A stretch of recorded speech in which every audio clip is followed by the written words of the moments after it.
Zdravím vás všechny u nového videa, nebo spíše u nového informačního videa, prvního, v podstatě uvítacího, což je trochu kontraproduktivní, jelikož už jsem vydala intro k prvnímu seriálu, který bude tak trošku tajemný, magický, záhadný, no.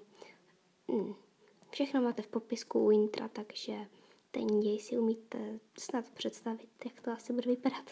No, více spoilerů už nevyzradím. Jelikož je to první informační video, tak předpokládám, bych vám měla sdělit, co se tady na tomto kanálu bude všechno odehrávat a ocitat.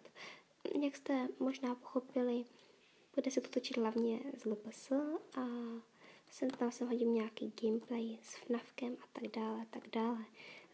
Jsem tam nějaký vlog, jsem tam takové nějaké informační jak teďka, možná takové LPS vlogy a tak.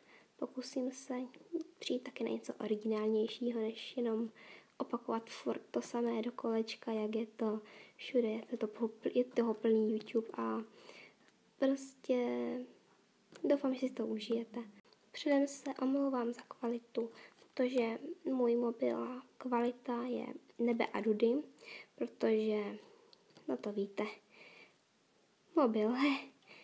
Také se omlouvám, že za existenci mého kanálu vychází první videa až teprve teď, protože jaksi nebyl čas, neměla jsem kdy, neměla jsem důvod, ani náladu, ani inspiraci. Dneska Štědrý den.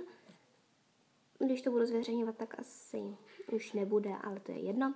Přeji vám veselé a šťastné Vánoce a dopředu šťastný videí, které bych nazvala LPS tubering nebo nějak tak, mi přivedla moje kamarádka LPS Cute. Budoucna zatím neplánuju žádný další příběh, ani film, ani seriál. Pokud neuvidím vaši odezvu, tak prostě se nebudu snažit vymýšlet něco dál. Chápete? Bylo by zbytečné dělat si to jen tak pro sebe, bez toho, aby to bavilo lidi. Protože já chci bavit lidi. To je hlavní důvod, proč jsem se do toho vlastně pustila. Takže tak, děkuji za pochopení. Tak zatím čau.